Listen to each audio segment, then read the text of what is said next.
mencari duit, mencari rezeki di paruh waktu sekolah saya itu di terminal Panaikan. Saya menjual koran.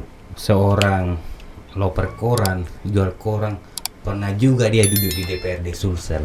Selama 5 tahun ini kan saya, menurut hati nurani saya, belum maksimal untuk mengabdi di dapil saya, membantu banyak lapisan masyarakat.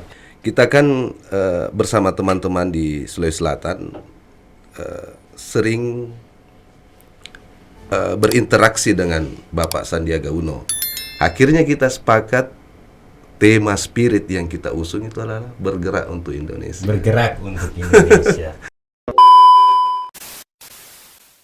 Sabri di sini bersama podcast Rakyat The News.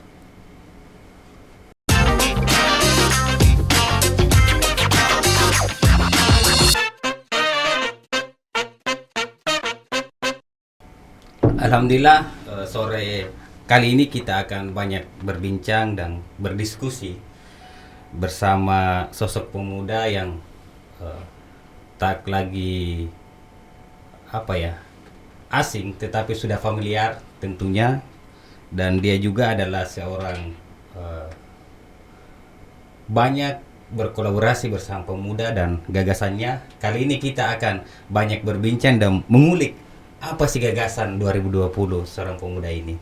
Nah, dia adalah saya biasa panggil kakak karena saya merasa dekat sama beliau, adalah Kak Yusran Sofian yang akan menemani diskusi kita hari ini. Bagaimana kabarnya, Kak? Alhamdulillah sehat. Baik, tambah muda saya lihat kita, Kak. Tidak berubah dengan nunya, tidak berubah stylenya. Nah, Kak, ini kan orang bertanya, siapa sih sosok Yusran Sofian ini? Mungkin bisa dijelaskan kepada pemuda-pemuda ini, siapa sih sosok Yusran Sofian ini? Ya. Jadi sebenarnya awal karir saya, untuk pertama kalinya saya menemukan satu bentuk paradigma kemandirian itu sejak usia kira-kira 18-19 tahun. Saat itu saya masih bersekolah di SMK Negeri 5 STM Pembangunan. Orang tua saya, bapak saya meninggal dunia. Kemudian saya menjadi seorang anak tertua, anak yatim pada saat itu, mempunyai tekad untuk bisa lebih mandiri. Awalnya itu memang ya saya tergolong anak yang manja, tetapi semenjak kejadian meninggal bapak saya menjadi lebih mandiri, lebih awal. Kemudian saya berinisiatif bagaimana bisa saya melanjutkan sekolah pada saat itu. Wah, luar biasa, Kak. Dan mengesampingkan ego, dan saat itu saya mencari duit, mencari rezeki di paruh waktu sekolah saya itu di terminal Panaikan. Saya menjual koran. Wah, ternyata luar biasa juga sebenarnya, Kak. Tidak semua orang bisa mampu jejaknya kita.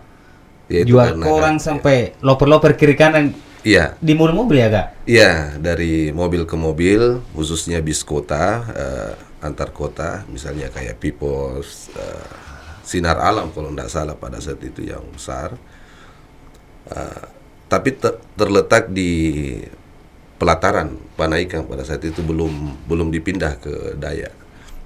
Dan paruh waktu saya menjual koran sebelum dan sesudah saya sekolah. Jadi setelah salat subuh saya ke terminal Panaikan, barang sekitar 30 menit sampai sejam untuk membuka outlet koran tersebut, membantu saya punya paman. Kemudian setelah itu saya lanjut masuk sekolah, dan pulang sekolah saya melanjutkan di terminal Panaikan. Jadi seorang loper koran, jual koran, pernah juga dia duduk di DPRD Sulsel. Saya rasa ini adalah prestasi yang jarang orang miliki, Kak. Ya. Terus terang banyak orang yang kaya pun tidak punya peluang untuk duduk di DPRD Sulsel. Sedangkan di depan kita seorang loper, itu yang sangat luar. Kalau kita minum kopinya dulu, kita lebih. Saya minum ya. Nah, ini yang menjadi inspirasi kita sebenarnya, bahwa masa lalu itu tidak pernah merubah kita. Masa lalu itu bukan menjadi penghalang gitu, tetap berkreasi sampai hari ini. Jadi sekarang Kak, apa aktivitasnya? Jadi pasca tidak di Dewan lagi, waktu 2014 sampai 2019 saya sempat mencicipi Dewan. Pada saat itu diamanahkan sebagai anggota DPRD dan kebetulan sekali menjabat sebagai pimpinan DPRD.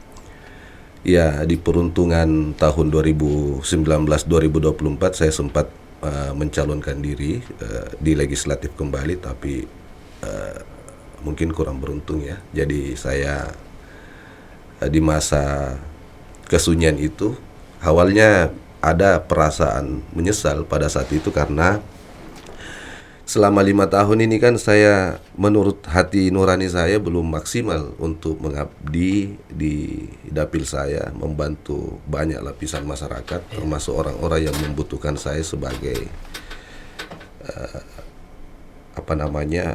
penyalur aspirasi masyarakat. Itu yang membuat saya sebenarnya awal-awal kurang move on, karena saya merasa sepi dengan orang banyak. Saya merasa sepi karena saya merasakan tidak ada lagi fasilitas untuk membantu orang. Nah, sehingga hari demi hari saya banyak berpikir dan banyak berbincang dengan beberapa kolega teman saya.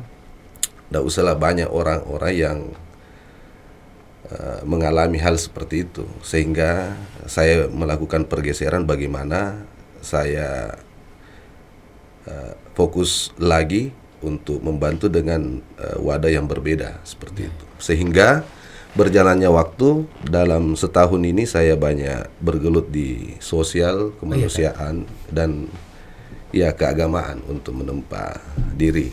Luar biasa Kak. Jadi Kak, memang sosial kita ini sangat aktif Kak. Kami lihat bahwa tahun-tahun kemarin sampai hari ini jiwa-jiwa sosial, aktivitas sosial semakin banyak. Alhamdulillah, kalau potretnya begitu. Iya. Jadi Kak, di saat kita sepi, apa yang kita rasakan di situ Kak? Iya, kesunyian itu antara lain ya kita terbiasa menghadapi orang banyak. Oh iya Kak.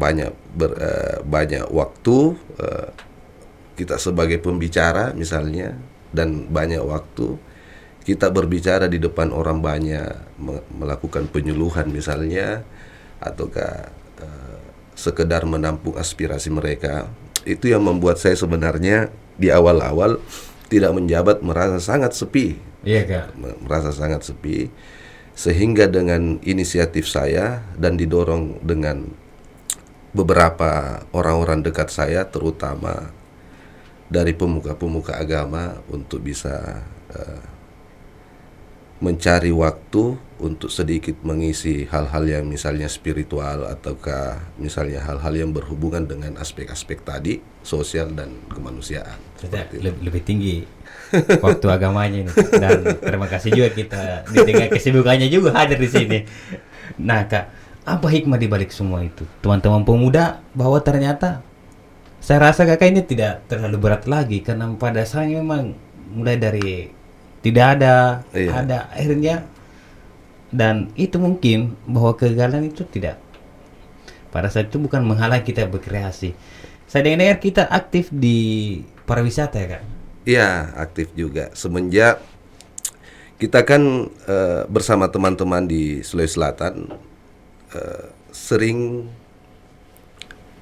berinteraksi dengan Bapak Sandiaga Uno. Oh, iya, awalnya itu mulai dari semenjak Pilpres Prabowo Sandi, kedatangan beliau biasa kita layani dan kita aturkan segala macamnya, sehingga ada momentum semenjak beliau dipercaya oleh Bapak Presiden Pak Joko Widodo sebagai salah satu menteri, salah satu orang yang dipercaya di kabinet beliau. Ya, dan kebetulan sekali dipercaya sebagai Menteri Pariwisata dan Ekonomi Kreatif. Sehingga saya banyak mengajak teman-teman untuk bagaimana mengembangkan daerah khususnya Sulawesi Selatan yang terkait dengan pariwisata dan ekonomi kreatif itu. Kira-kira apa yang menjadi gagasannya Kak untuk kedepannya?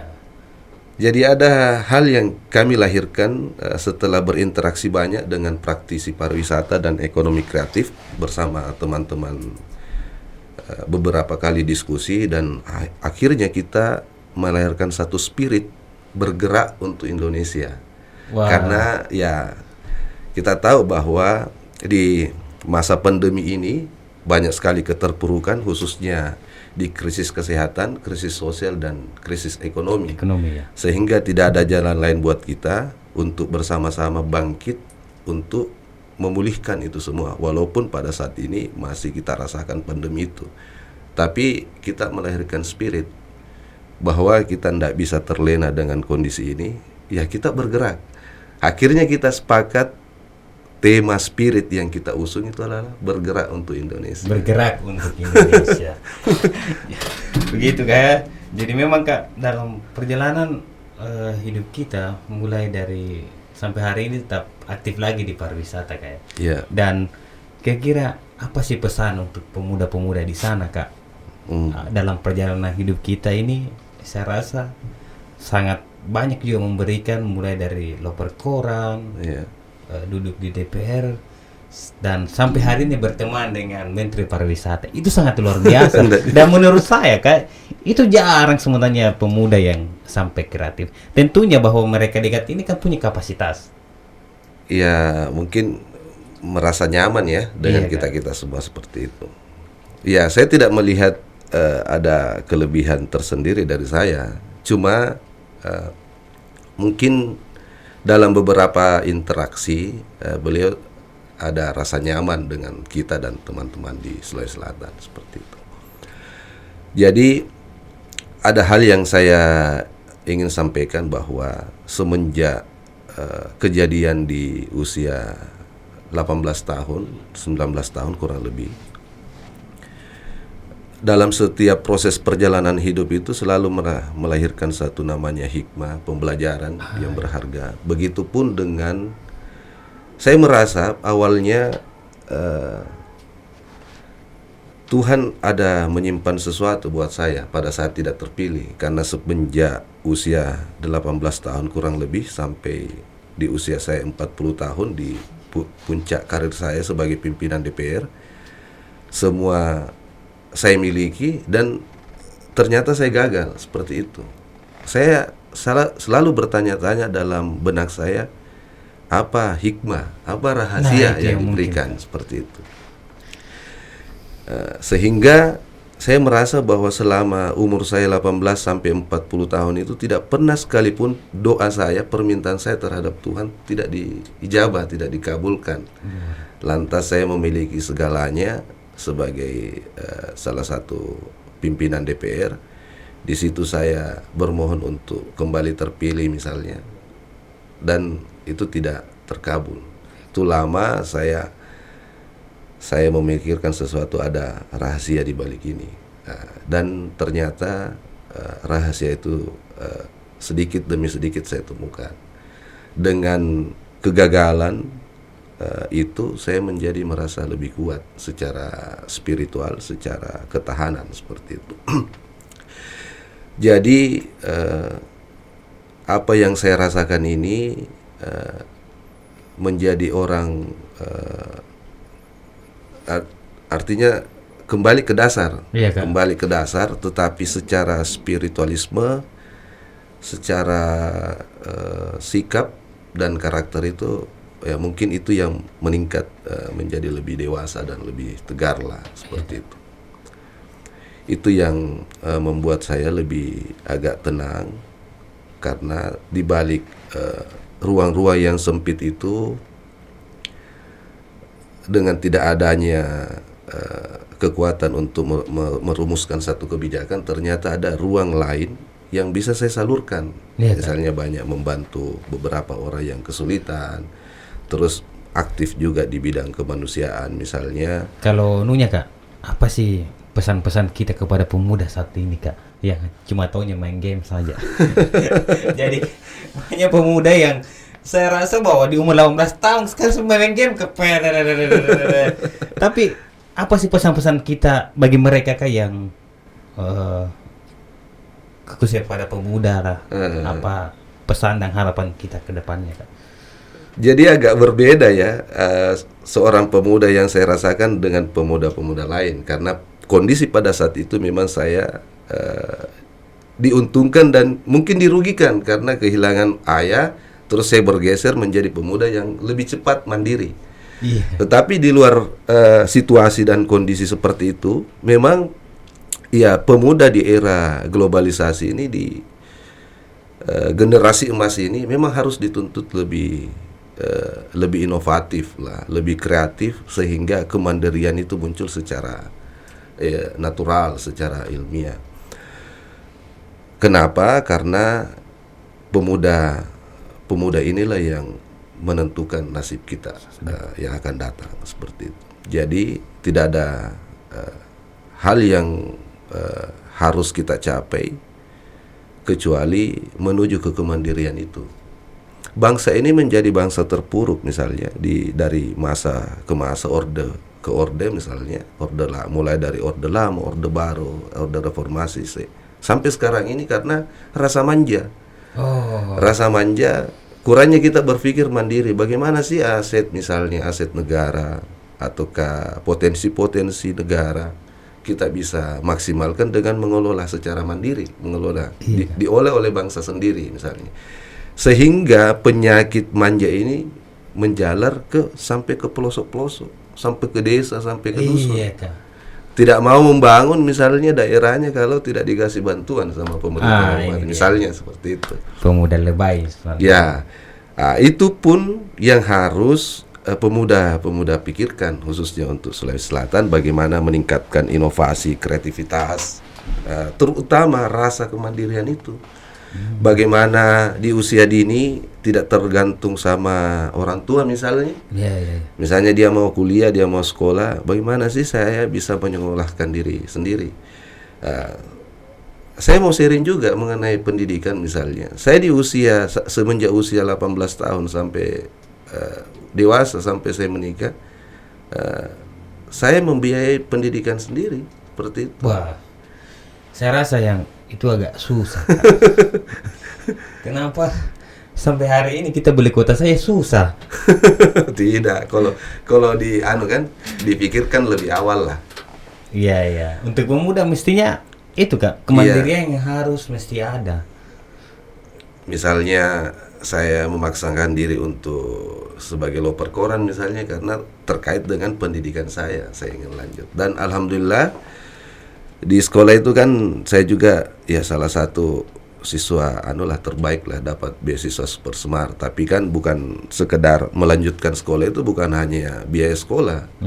Ada perangkat-perangkat lain misalnya, terutama perangkat bagaimana mempertahankan hidup, bagaimana makan, bagaimana mentraktir teman. Perangkat-perangkat itu lebih mudah saya jalankan dengan saya lebih mandiri. Lebih mandiri karena kan kita dapat penghasilan dari itu. Ya, di paruh waktu kita bisa beraktualisasi di depan teman-teman, misalnya mengajak makan misalnya, tanpa sepengetahuan teman-teman bahwa kita menghasilkan penghasilan ini dari loper koran pada saat itu. Kan itu hari saya memang tidak pernah cerita ke teman-teman sekolah bahwa saya sebenarnya melanjutkan sekolah, bergaul ke mereka itu ada profesi lain selain pelajar. Kalau mungkin satu note mungkin untuk para pemuda ini, bahwa seorang sosok Isran Sofyan sebenarnya idola saya sebenarnya dulu ini Kak. Kenapa? Jangan dulu, sekarang juga mungkin. Sampai sekarang makanya dia hadir di sini sebenarnya. Kenapa? Karena itu Kak, saya sih mau mengulik bahwa pas ini orang ini mulai dari nol juga. Ya, alhamdulillah. Dan saya rasa ketika mengarahi masa itu sudah biasa menurut saya, karena memang dari awal. Nah, mungkin satu note mungkin atau harapan kepada pemuda, sehingga dalam pertemuan kuncinya untuk pemuda Kak, bahwa beginilah sebenarnya perjalanan hidup ini. Iya, menuju kemandirian itu sebenarnya tidak terlalu sulit. Ya, anak-anak muda sekarang ini kan sering berinteraksi, mengaktualisasi diri dengan berbagai komunitas, Iya, Kak. dengan berbagai organisasi. Tetapi harus kita tanamkan bahwa dalam berinteraksi berkomunitas itu tidak merugikan orang lain di sekeliling kita. Taruhlah misalnya orang tua berharap kita melanjutkan kuliah, Iya. terus kita mengisi waktu-waktu perkuliahan itu dengan hal-hal yang tidak menunjang perkuliahan itu misalnya, sehingga taruhlah misalnya ada jelek-jeleknya ini kita terlalu banyak waktu menghabiskan di organisasi, berkomunitas dan lain-lain tanpa pernah memikirkan hal-hal yang menunjang dengan perkuliahan itu, misalnya pengembangan life skill kita, bagaimana kita sambil kuliah kita meningkatkan skill-skill kita. Taruhlah misalnya kita hobi sebagai jurnalis misalnya, tapi ternyata kuliah kita di ekonomi. Nah, sambil kita menyalurkan hobi, sambil kita memikul tanggung jawab kita sebagai anak muda untuk melanjutkan sekolah itu, menjalankan kuliah itu, sehingga bisa berjalan paralel. Hal-hal yang kita bisa manage dengan baik sebagai anak muda, dengan menitik beratkan bahwa kita tidak boleh merugikan atau membebani orang lain, itulah yang memicu kita untuk melahirkan yang namanya kemandirian. Luar biasa, Kak. Berarti satu kunci seorang pemuda hari ini memang masa-masa pandemi adalah kemandirian. Dan saya rasa ketika teman-teman ingin temukan kemandirian, langsung bertanya sama orangnya. Terima kasih, Kak, atas waktunya. Iya. Saya rasa obrolan ini sangat memberikan inspirasi kita semua bahwa ternyata pemuda dibutuhkan kemandirian. Seorang yang apapun yang menjadi kondisi dan latar belakang kita, mungkin ada hikmah dan pada intinya kita sama-sama mandiri, Kak. Iya. Terima kasih sahabat Rakyat.News atas atensinya. Assalamualaikum warahmatullahi wabarakatuh. Assalamualaikum warahmatullahi wabarakatuh.